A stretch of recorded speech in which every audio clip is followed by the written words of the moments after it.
Only negativity can sprout from the seed of resentment. And the more you water it with your time and attention, the more you just become a sour, bitter person, right? But you can start to justify it. But they did this, and maybe it's true. They did something terrible to you. Or a lot of people feel that way towards God. Welcome back to Love, Life, and Legacy, the podcast dedicated to helping you navigate these hypersexualized times of ours. And today, Benji and I unpack, why is it that people are, in a way, addicted to negative emotions? It makes no sense. Why would somebody choose to dwell in resentment or sadness or accusation or disappointing ourselves? Why would we spend so much time hating ourselves in our mind if we had the option not to? Well, the answer lies in this episode, actually, and it's quite clear and quite simple in a way, right? We have choices that we make consciously and most of our decisions that we make unconsciously. When you start to be aware of your unconscious decisions, you can actually start to change them, and that's when you start to get your life back. If you become a person who is intentional with how you live, then actually you realize your life can be totally customized, and that's empowering. So if you want your internal world to reflect heaven instead of chaos, then please listen to this. It's a very great episode. Enjoy.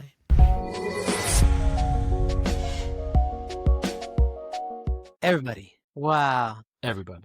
We are here. Benji, where are you? You All are the in people. some secret lair? I am in a giant office building in downtown Raleigh, North Carolina right now. Does everybody know that Benji's from North Carolina? Does he say that? Is this? Do I say it enough? Is that what you mean? Yeah. I just think that it's a big part of you. You are born and raised there, yeah? Yep. Born and raised from when I was 6 weeks old. I moved here from Virginia. I was born in Virginia, but I moved when I was 6 weeks old, and my mom drove with me in the front seat. You know, back then we could put babies in the front seat, so she would just, I don't remember, I don't have memory, but she tells me that she just drove down from Virginia when I was 6 weeks. So I just say I was born and raised because it's just easier to say that than explaining that I was born in Virginia. Yeah. Yeah.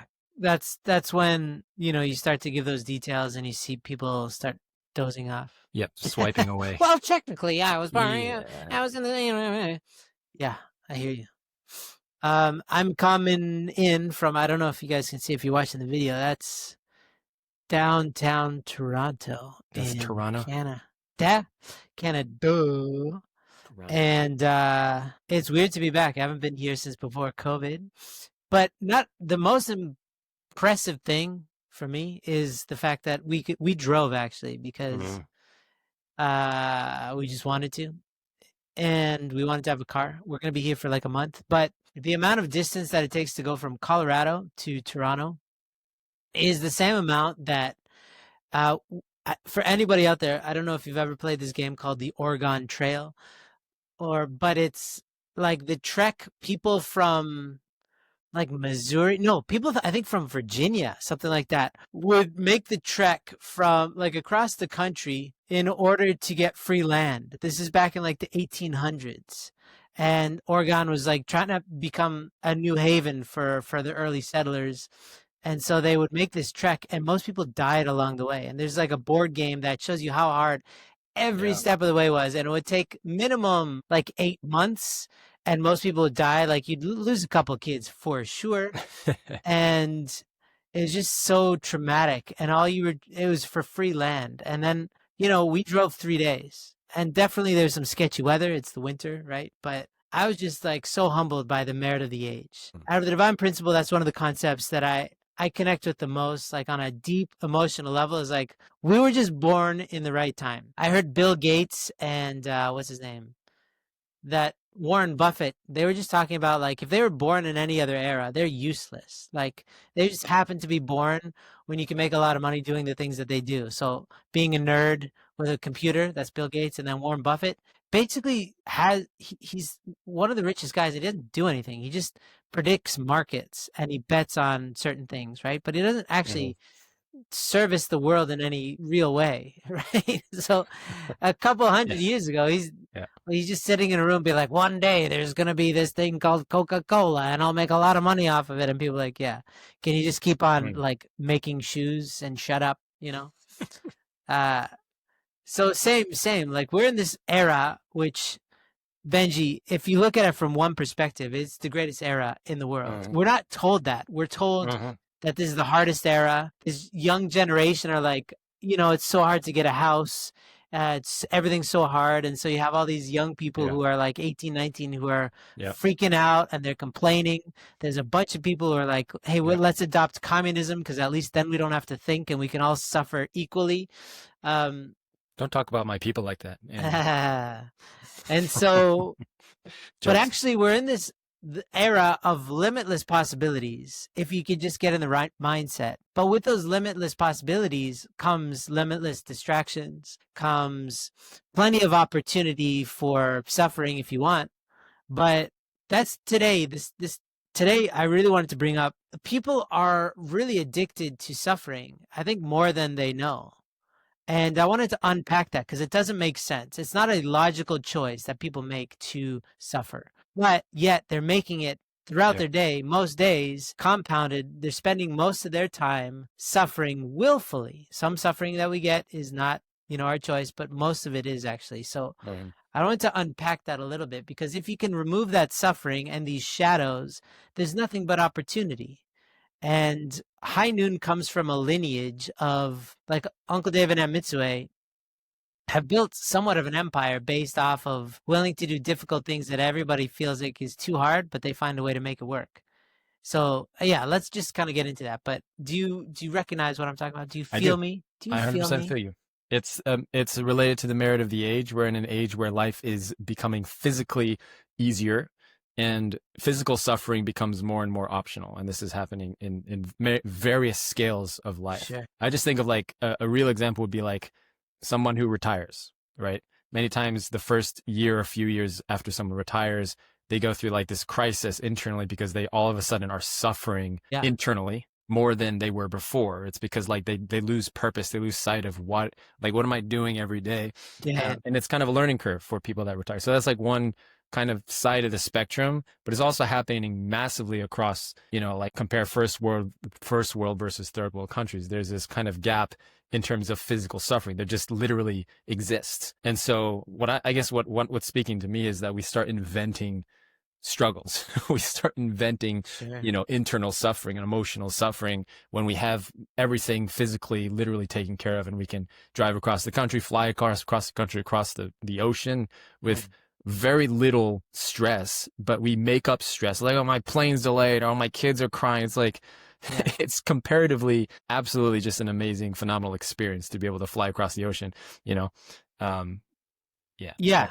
Yeah. I worked in a warehouse when the average age of death after retirement was within 5 years. So these guys, it's Mhm. mostly men, it was in this like car parts warehouse. And they would be like their whole life was kind of saving up for when they retire. Like money, but also just expectations. Like one day when I'm retired, and most of them would die within 5 years of retiring. Why? Because their whole life was like the one day then everything's going to be okay. And then when it comes to them, they have no idea because all they know is anticipation, right? They don't know like how to enjoy the moment. And so it's like a skill set that never developed. And a lot of them got into alcohol No. real hard, or they just got into self-destructive habits. They became sedentary. They stopped moving and thinking, and they started Yeah. watching TV and drinking, and they just died, right? So think about that for a second, that enjoying life is actually a skill set that you need to like learn while you're building the life that you're looking for, right? And that's, I am such a nerd for this, but that's the North Star goal, is the more that you adopt the mindset in terms of High Noon of when I have sexual integrity, then I'll be happy. When I stop watching pornography, then I'll be happy. Then you'll never be happy because it's this, you're not No. learning the skill of becoming the type of person who is happy, who then doesn't need porn. It's the backwards, we think of it inversely, the wrong way, that when the conditions for happiness are set around me, then I'm allowed to be happy. And those conditions are your environment, your life, and they're never perfect. Even if it's for a moment, it'll all go away, and then your whole life, your whole, hypothesis for happiness is gone. But if you can just enjoy life and become a type of person that can be grateful and can spend their time investing in the people in their life and these kind of things, then slowly you just don't need distractions. You don't need addictions anymore, rather than like hoping that something outside of you, some eventuality will give you joy. That's like, then you're a slave to circumstance. And it's like, it's a small shift, but it's a massive worldview change. You know what I mean? Yeah. Yeah, I feel you. This is like the story of my life, dude. I mean, I've All of been us. addicted to feeling bad for most of my adult life. I mean, until like pretty recently, So So let's walk through that. What do you I mean? 100%.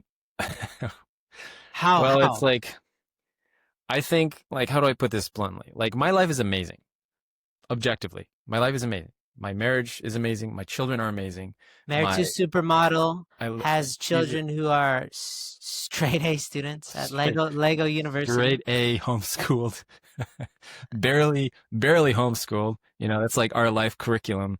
Uh, Anyways, not to get into that, but it's like, come, my life is amazing. It's amazing. And I'm not saying that as like, oh, I should be grateful, but I'm not, like, not, people do that. Like, oh, my life is so great, but why can't I just be grateful? I genuinely, if I look at my life from just a pure bird's eye view, everything's great. Uh, but I will often get into my head and feel like I'm not good enough. And then I become a jerk. And then I start kind of spiraling into wanting to feel bad. And this has like been my perpetual addiction, really, is just this feeling of I'm not good enough. I need to do better. I need to be more productive. That's like a looping thing in my brain. It's like, today wasn't productive. Today I woke up wrong. Today I got to do this and that. And then I kind of feel bad if I don't feel productive. And then coupling that with kind of like this intense self-awareness of realizing that I'm being ridiculous, because I notice it. I'm like, that's ridiculous. Sure. Like, why am I doing that? And so it's like, it's very typical first world problems, and where suffering is more like me making up issues, like I was saying, inventing problems for myself.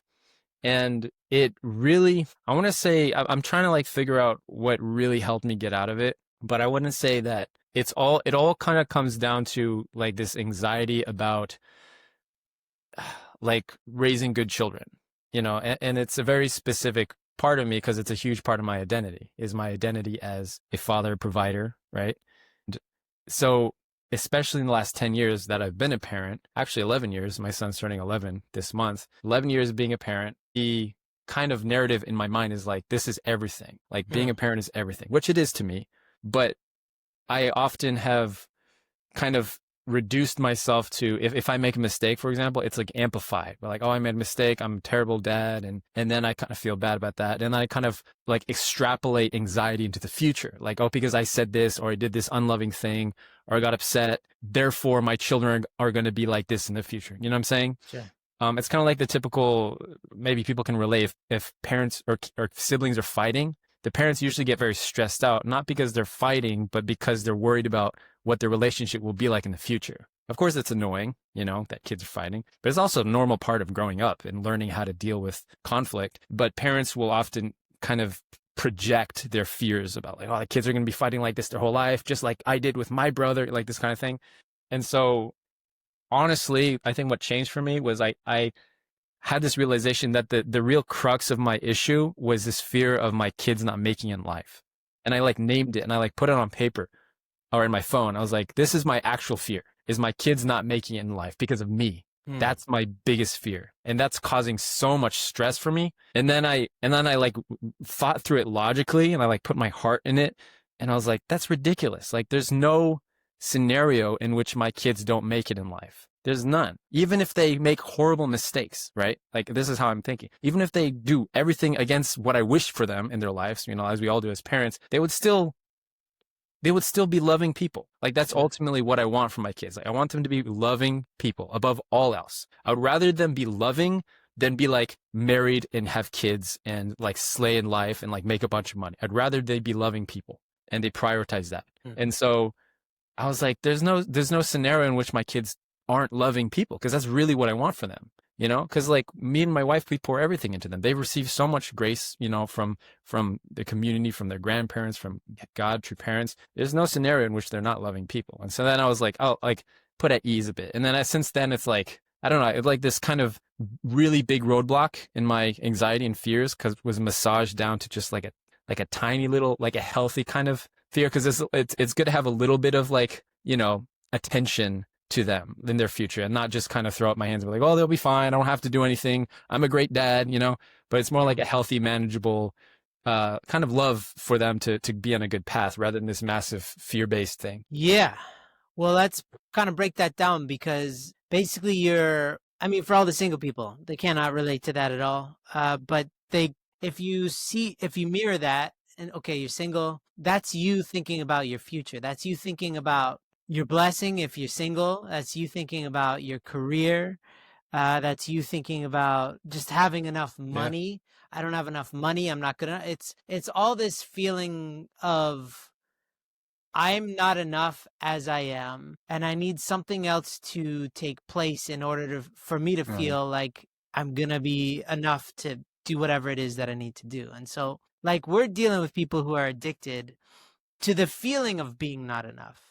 They don't know that. They think that the externals are the solution to their internal problems. That means that internally you don't feel like you're enough unless your externals tell you that you're enough. Rather than we're supposed to start ground zero for us is meant to be you're God's child, and that means that the whole galaxy is yours. It's a playground. Whatever you want, you obviously gonna have to work towards it, but like the sky is not even, it's like there's no limits to how much love, joy, success that you can have in life. And if that's your starting point, how you conduct yourself is totally different than I'm not that great and I don't think I can do that much. And I'm like, in terms of the blessing, if you really think that, if you really have faith, that means that God has somebody amazing for you.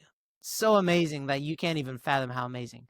And they might not present themselves as that, but they're going to unravel as that, as the customized person for you, if you're willing to just take the leap of faith, right? And if it's about, so many people, Benji, you know this. They do not want to get blessed until they have a certain amount of money, right? That money represents security. It represents them showing, look, I can make all this money, right? Right.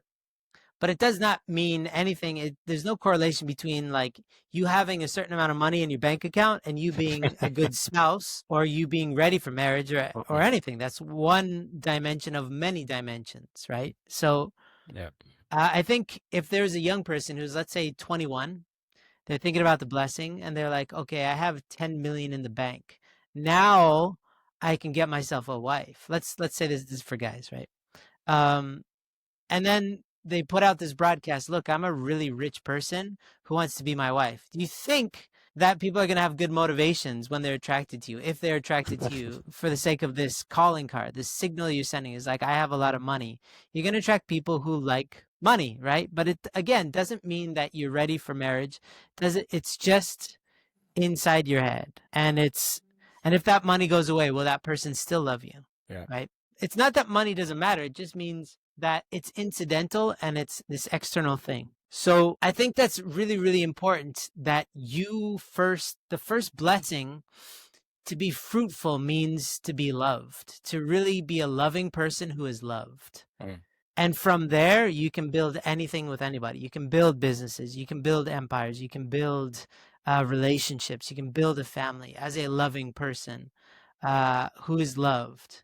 Because that sounds rosy, but a loving person who is loved actually takes care of themselves, right? You respect your body. So you eat well, you're physically healthy. You're mentally healthy because you're not stuck on all the negative things in the world, because that's not what a loving person who is loved does. They think positively and they have healthy relationships. Why? Because they feel love and they want to give love, right? Yeah. And they start building a solid external foundation in terms of I don't know, work or school or whatever, because you're hopeful about the future because you're loved. Love is Mhm. like a hopeful feeling, like I can do this, right? And maybe you don't have all the answers, but you're positive about the future and you're building something because that's what loving people do. Yeah, the money thing is a real doozy for folks. And I say this because it's really important to identify how much of it is emotion and how much it is logical. You know, kind of the same Sure. as my example with my kids not making like that fear. Fortunately, I was able to like pinpoint it as an unfounded fear, right? And then just deal with it and then relinquish it and be like, that's ridiculous. Like they're going to be fine. And then so finances is a massive one that I think a lot of people don't realize that is so emotionally um, wound that they kind of perpetually live in this fear that they're not even aware of. Yeah. You know what I'm saying? And so Sure. the question I ask to single people that are like, oh, I don't, I need to get stability. That's what they say. I need stability in my life. I need to have an income, right? And then, and then when they have a big expense, a bill comes up, all the stress and anxiety comes up again, right? Resurfaces. The question I always ask is, will you be homeless? It's like, no, like there's no scenario if you're a hardworking person in any country in the world that you're going to be homeless and not make it logically, right? And so this like idea of math over emotion, that's what I call it. That can be applied to math to finance, but of relationships too. Uncle Dave has told me from the beginning of our relationship with him. He said investing in relationships is like investing in assets. It's the same deal. And he said if you can invest well in relationships, you can also invest well in assets and money and vice versa. And I Yeah. like took that to heart and I was like, oh, interesting. And he's clearly somebody that does both. He like values the ongoing relationships that he's had with people and he kind of stokes those fires over time and over years. And he also does that with obviously with like investing and things. And so I just feel like there's so much unconscious unawareness of our fears that as soon as we can just label it and like put it down and be like, that's unfounded. That's weird. Like, why do I think that? Where does that come from? And then Mhm. all of a sudden it's like, I don't have to think about that anymore because I've dealt with that and that's not real. But a lot of people operate in the realm of assuming. I assume that finances is really important. Well, talk to anybody that's like really happily married. How many of them were like totally financially settled when they got into a relationship and got married and got blessed? Very few Sure. percentage, actually. Very, very few. Even Uncle Dave, right? They started that whole business, D&M, well after they got blessed. Yeah. And they Yeah. made huge risks and took big swings to start that thing. Hey, just to let you know about the Ascend program. Ascend is our sexual integrity program. It's our main program. It is good, guys. It's totally free. We are still nonprofit, so we have got nothing to sell you guys. But if you are wanting to get serious about quitting porn and masturbation, then this is it. This is the sign from God.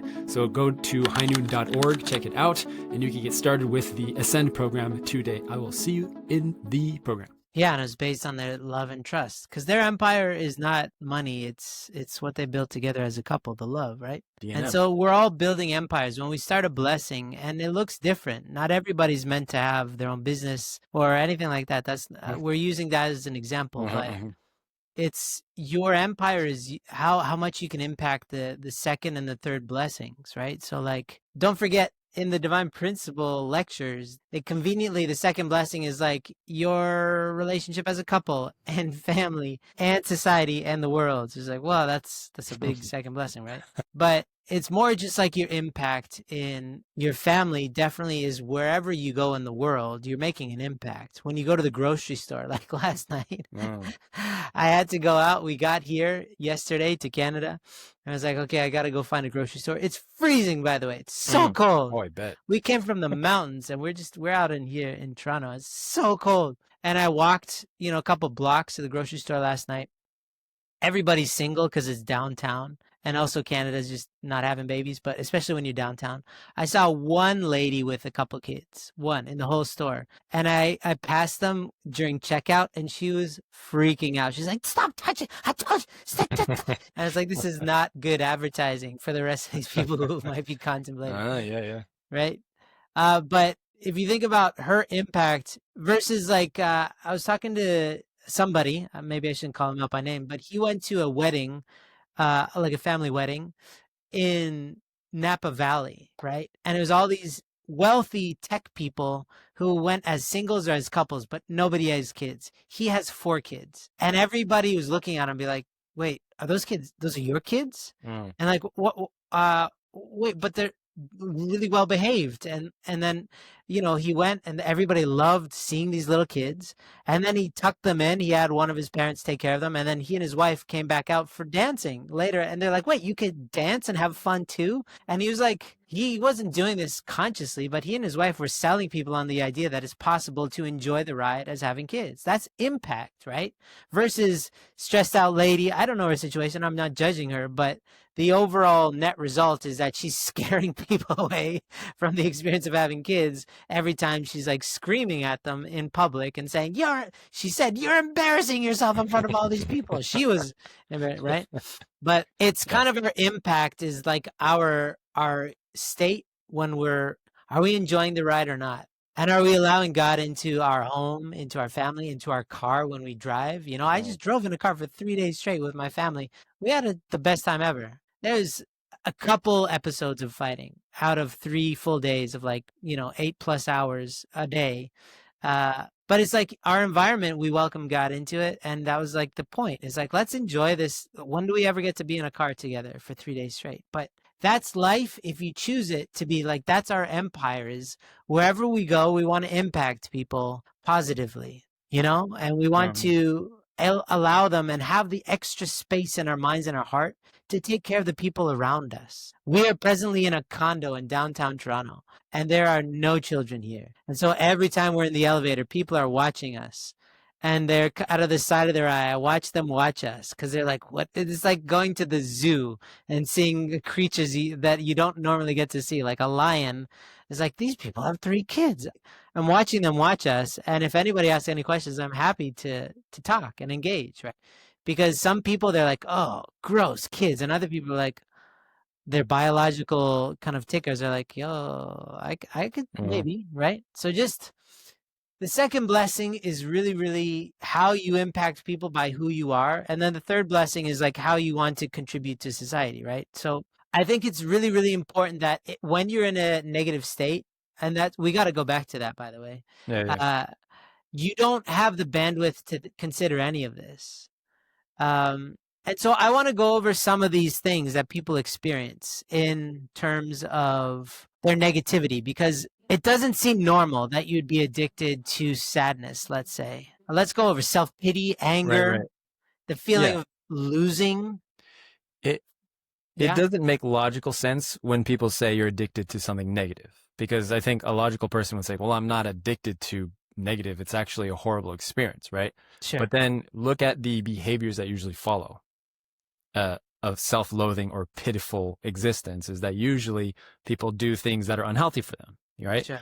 And so it's kind of like a triggering point, or a more like a self-sabotaging feeling of like, when I feel bad, let's say, for example, like a real example is like somebody that is trying to quit porn, makes a tiny slip up, maybe sees something online that they were trying to avoid, or a website they're trying to avoid. And then they feel, I can't believe it. I made a mistake. I've been so good. My mentor is going to be disappointed in me. My wife is going to chastise me, right? And then what follows is that they're going to probably go down the same road of going down that website and watching porn and masturbating, right? And then the cycle continues. It's called the addiction cycle, and it's fierce. And so I think very much people are we can be very addicted to feelings of feeling bad, because of the soothing mechanism that it provides. You know what I'm saying? Like the feeling of, I feel bad and I might as well give up, and there's no hope. I'm just going to stay in my bed all day. I'm going to sleep in, because on the surface, it's like, that doesn't seem like an enjoyable thing. And it's not, but in the moment, it's like temporary enjoyment, long-term pain and discomfort. And it's also familiar. So most people don't recognize the fact that they will choose familiarity, something they're used to, over something that's healthy for them, which is why, the idea of getting outside your comfort zone is so stressful for a lot of people, right? Yeah. But if you're getting outside of your comfort zone means being happy for no reason. A lot of people can't handle that. They're like, wait, but there's got to be a reason. I have to earn happiness. That's their belief, right? It's like, I have to do something in order to be happy. I have to succeed at something. And it's like, no, what if you're just a happy person? And just that in and of itself can be challenging for people. But you're like, but it's totally beneficial. Why wouldn't you just do it? Is because it's new, right? And so I know people that gravitate towards pessimism because that's who they think they are, but that's just what they've practiced. So that's what's normal to them. But they could also be optimistic, right? And same goes for negative emotions. Is it's simply familiar. It's what you're used to. So a lot of, okay, let's go over resentment. Resentment clearly poisons your soul. It clearly benefits nobody by you sitting there and resenting somebody who hurt you and focusing your attention on that and letting it fester into negative emotions. You're not going to do anything productive with that emotion. Only negativity can sprout from the seed of resentment. And the more you water it with your time and attention, the more you just become a sour, bitter person, right? But you can start to justify it. But they did this, and maybe it's true. They did something terrible to you. Or a lot of people feel that way towards God and true parents. Let's get real, right? The church, somebody in the church hurt them. Oh, I hate them. And that becomes their identity, is like they're very bitter and sarcastic and negative towards a religious entity or towards a person, right? But that doesn't resolve anything. And to say that, like, 5 virtues of high noon, which one is the antidote to resentment? Grace. Grace. Absolutely. Yes. A plus. All right. Grace is the gateway towards forgiving your enemies, towards you being liberated and being able to liberate other people. So you just start practicing grace. This is why it's like, if your muscle of grace is atrophied and just kind of, you've been comatose in your grace, that means that it's so easy to resent and to blame other people than it is for you to just say, well, I forgive them. I'm going to move on. Yeah. Right. And it's just a matter of practice. But the reason why you wouldn't do that is not because it's not beneficial for everybody on the face of the planet. It's just that you're used to being resentful, and it's new and it's uncomfortable to give people forgiveness for no reason, because logically it makes no sense. Right. Right. So it's just a matter of familiarity. That's a crazy thing. 100%. I mean, resentment is like I would define it as a very dull form of anger. Anger being visually, like someone visually angry and yelling, and it's usually spikes. But resentment is a very subtle and dull, but very insidious, consistent feeling of anger, like a dull anger. And the thing about resentment and anger is that they're by definition the most justifiable thing you can feel, right? Yeah. Is because I am angry because of you. Like, I am resentful because you did this. And so in that sense, I really, and I've been saying this for a long time, anger is a huge addiction for a lot of people. It's the feeling of I'm right and you're wrong. Yeah. And then, and it's one of the most justifiable forms of addiction. And if I say to somebody, and I've said this to people, like, you're addicted to anger, they immediately go, well, no, I'm not addicted to anger. It's like, they're like this. My wife is doing this. Like, what am I going to do? It's like, well, like you're saying, grace, forgiveness. That's just keep on watering. That's the whole point of, the whole point of love, right? Yeah.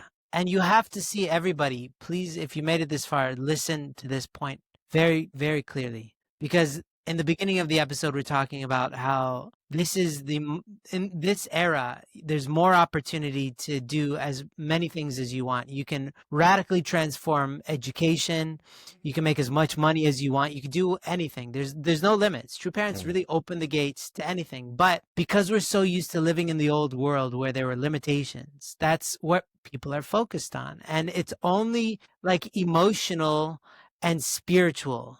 And once you realize that all these people online who are complaining, they're stuck and there's no resolution there. It doesn't mean Pollyanna and just ignoring problems. There's a solution for every problem. And like I said, the Wolfenbergers are, we don't worship them at all, but they are tactile people that we can actually talk to, who have built this empire out of first them being a couple. right? The fact that Uncle Dave in his testimony is very clear that even after he had all this external success, he was still watching porn. And when he realized what it was doing to him, he talked to Aunt Mitsue. It really broke her heart, but they worked through it, and now he's porn free. Like that's an empire of love, right? That they can now, because of that, High Noon actually has legs. If it was just an idea, then we wouldn't have any power, but they showed us the way. And so we've all gone the Yeah. same path. And so whenever there's anything, any symptoms of problems, you have to go towards them. These are our shadows, right? But just know that there's a solution for them. You can break through them. And that's where endless opportunities are. Not just for anybody who thinks that they want to be happy. You can't just be happiness because you think it. You have to be willing to confront these negative emotions. Why am I so angry? Right? And so I have mentees, Benji, you have mentees. There's two. One doesn't know how to be by himself, and the other one's just so used to stimulating himself. I'm calling from two extremes here, the guys that I'm working with. One guy is just like he works so hard, and because he works so hard, he stresses himself out, and because he stresses himself out, he needs to escape. So he's addicted to stress and to doing. He can't just chill and be by himself and enjoy his own company. The other guy is taking on so much because he's got issues with his mom, he's got issues with other people, and he doesn't know how to detach himself from other people and bring his own energy. So other people's energy is impacting him. So he's addicted to letting people's energy impact him. He needs to step back, create boundaries, and create his own energy, right? So there's a solution to all this, and it's usually much simpler than you might think, but if you're stuck in the realm of being addicted to your emotion, then you can't see past that emotion. You don't actually believe that you could be just a happy, healthy person. You believe that this is your plight deep down and like, why is porn so difficult? Why is my life so hard? This is what you actually believe. And it's a lie. It's not true. It's not who you're born to be, right? So anybody can get out of this for sure, but you got to lean into your shadows together with other people. Yeah. You need help. And then once you start to understand your shadows, you realize that they're just telling you everybody has a shadow that's just repeating the same stuff. And it's usually in like, you're not enough. You failed. You are a failure. You're failing other people. God doesn't love you. You're not lovable. It's all in the realm of the same stuff from the garden. Be better. Yeah. Yeah. You should be more productive. It's huge. Yeah. Sometimes I think for a lot of people, the starting point is just, they don't have the will to change, to get out of the addiction of feeling bad. That's really where it starts. Like, if you have the will to be different, you will find a way to do it. And I see this sometimes in mentees where they just are like doing everything right on paper, doing the things we ask them to do, check-ins, they're doing their own conditions, spiritual conditions, and then they're like acting out, slipping up every day with porn. And it's like, there's clearly, I mean, it doesn't happen a lot, but sometimes I'm like working with these guys, and there's clearly like a lack of will to just like, I want to be different. And we're not saying it's all willpower. It's not all willpower, right? But I think it's like the impetus for change. It's the spark. Starting point. It's I want to stop feeling like this. And that's for me, for a lot of my own, vices in life have been like, I hate being this. I don't hate myself right now. I mean, if you're in a good state, you don't hate yourself. You hate this aspect. It's like, I hate this lack of integrity. I hate this feeling bad. And that's the impetus for change, right? I haven't been angry. I was talking about anger, right, a few minutes ago. I haven't been angry in a few years, actually. And my wife would have said I was a pretty angry person, but then I just kind of realized that I was like, this is stupid. Like, anger is so stupid. It's so stupid to be angry because the only one that's being poisoned is myself. The only finger I'm pointing at is at me, right? And then it was a realization that it was more of a decision to stop being angry. And I just had that will. I was like, I'm gonna stop being angry. And I was just like, don't get angry. I mean, if my son like kicks me in the eye on accident, just to be clear, like I'll flare up a little bit. But there's this giant hole in my wall. I don't think I said this in the podcast. There's a giant hole in our living room. Because Kojin dropped something in my eyeball while I was lying down on accident, and then I just like stood up and punched straight through the what's the wall? It's not a thick wall. It's the drywall. The drywall. I punched right through it, and so there's. If it was concrete, I might be a little bit concerned. No, I had enough foresight to not, because there's like a window in our living room, and then there's like a wooden panel, and then there's a tiny piece of like drywall, and I just aimed right for the drywall. And so it's kind of like a moment of a low moment but I keep it there. I don't fix it because I want it to be like a funny reminder of life. You know, it's like don't take life too seriously, and sometimes you just punch walls. So my point is like I've never I don't have this lingering anger in me Yeah. towards like I used to, and it was for me it was more of a switch. It was just like I don't want to be this anymore, right? And I think like you're saying, there's a solution to anything. And above all, it's just like, I want to stop watching porn, for example. I want to stop scrolling. I haven't been on Instagram or YouTube for 2 years. 2 years. 2014, 2024. I watch it sometimes, like just for like intentional, but I haven't scrolled since the beginning of 2014. Sorry, 2024. And that's 2 years ago, right? And that was just a decision. I was like, I don't like this. I don't like scrolling. It's Mm. stupid and I don't want to do it anymore, right? And that's not judgment at all to anyone, but it was just like a point where I was just like, I don't like this version of me and I just want to stop. Yeah. Yeah. So everybody, there's this one story from this guy who I was telling this to Amelia actually in a voice message yesterday, but he was at a point in his life where he had a wife, kids, little kids, but he was in a lot of financial ruins. He was in a bad spot and he was being chased around by creditors and stuff like that. Oof. And so they were kind of dipping out from their apartment and they weren't there for a few weeks because they were avoiding the landlord and all this stuff. And when they returned, they realized that their electricity had been cut off because it hadn't been paying the bills, and that everything that was in the fridge went rotten. Okay. And Um, so he went to the fridge where everything was rotten and it was a putrid smell, and he just took the biggest breath and he sucked it all in because he wanted to feel it viscerally, like in his bones, what failure felt like. He wanted to remember that moment forever so that he um, could use that fire to create a different reality for himself. And that was a starting point, like a defining moment where he'll never forget that smell, apparently from um, him, that is like, it's like rubbing. I know it doesn't work with dogs, but some people try to rub the dog's nose in the pee when they pee in the house because like, uh-huh, don't do that. Right? It uh-huh, doesn't work. But it's for us to, if you are in a dire situation, the more that you try to deny it and avoid it, the more that you'll create escapism patterns in your life. But the more that you just look at it and be like, my life isn't what I want it to be, that's the starting point to being like, well, what's the opposite? Well, what's the life that I do want? And you start building that. That's the North Star goal energy of like, okay, if not this rage that you're feeling, then what would you like to feel? Because not everybody's into this idea of being Zen all the time. I don't like being Zen all the time. I like to be joyful and childish and just like giggly. I'd rather that than just be like totally uh-huh. placid and stoic and Yeah.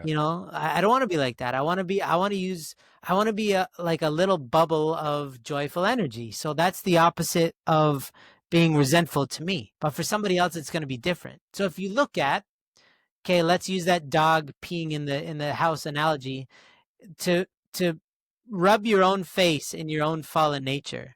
What how is that presenting itself? Is it sadness, that you like to dwell in sadness? Is it self-loathing, criticizing yourself, talking about how terrible you are? These are the reasons why you go to porn in the first place. These are the reasons that your marriage, if you're married, is more difficult than it needs to be. So look at that. How is this stuff manifesting? What's the name for it? Is it anger? Depression, whatever. Um, And then what is the opposite and how do you start practicing that? Because again, there's nuance for every single right. person. Doesn't mean like the opposite of sadness is happiness. What is even Uh-huh. happiness? What does that mean? As a happy person, how do you exist in this world? There's a lot of details that need to be filled in and you start practicing that. Okay, as a happy person, I'm going to wake up. I can tell. I can tell you very clearly. As a resentful person, the first thing in my mind that I think about is all the people that have done me dirty. Um, Right? I've lived that life. But uh-huh. my happy version is, okay, how do I wake up and practice gratitude? I have a giant window here that looks out over the city in Toronto.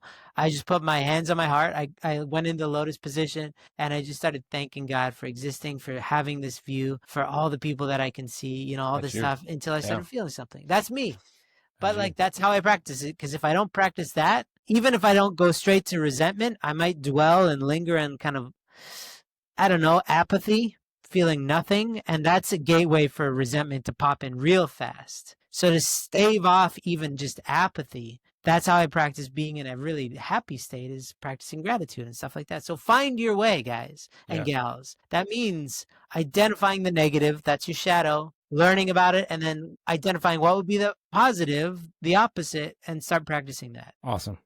So you hit a like a rock bottom with your resentment at some point, and you were just like, I'm gonna change. What happened? Well, that was actually joining the church, is just Mm. realizing that was the only question I had, was, can you be pure hearted again? Because that's all I wanted. I didn't want God or anything. I'm glad I found Heavenly Parent, but that was not the question I had. It was just, can you be pure hearted? And that's when I started Amen. practicing. And even since then, I haven't just been super positive. I think I was really, when I was joining the church and I was going through like life of faith, like missionary work, I was like all in. Let's attack this. I went through some dark times, really confronting my shadows, getting kicked around by so many shadows, Benji. Oh my God. Waking Mm. up with so much negativity in my mind that I'd like literally run to the prayer room and just pray it out. I'm like, I don't believe it. Like working it out. And then after a few months of that, liberating something so it's easier to be positive. But even since then having kids and then all this, it really requires a lot more Mhm. maintenance to stay in the light. Staying in the light is like a daily practice, because otherwise you start blaming your kids. Why are you guys like this or whatever? And you go to a dark place. You got to Yeah. maintain that light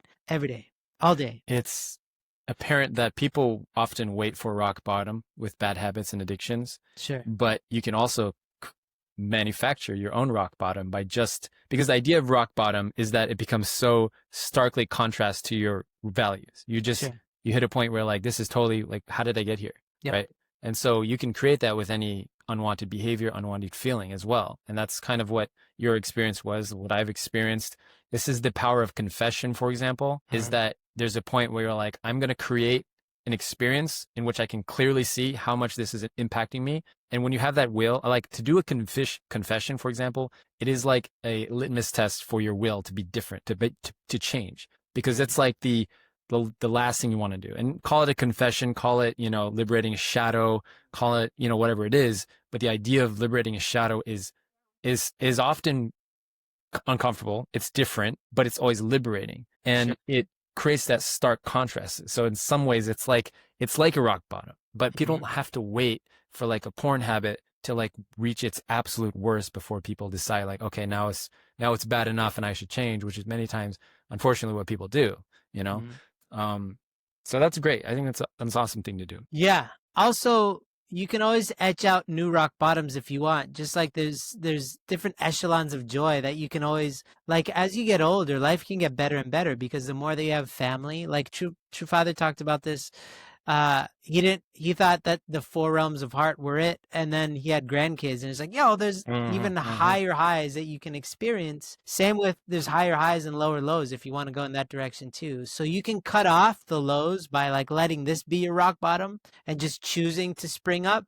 You don't have to go deeper and deeper. It's like, when is enough enough? When have you had enough of living away from God or being kind of dysfunctional? Like, why don't you just choose functionality and start practicing and experiencing the high highs? It's very much optional. So we would recommend, our professional opinion is, stop needlessly suffering. I know that's controversial, but Yeah. you should just enjoy life as much as you can and watch what happens, and watch how sexual integrity starts to become easier the more that you're just a healthy, functional person. Yep. Let us know how it goes. Yeah, it starts with connection. I mean, we keep saying that's the antidote, but you connect with someone, it leads you down a path to meet another person, have another experience, liberate a shadow here and there, have another rock bottom moment, right?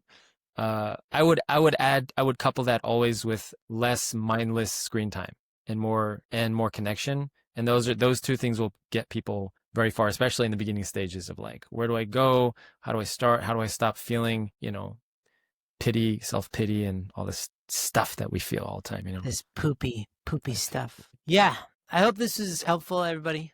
Let us know. Let us know if you need any help. We're happy to help. I do. Adios, Guys. folks.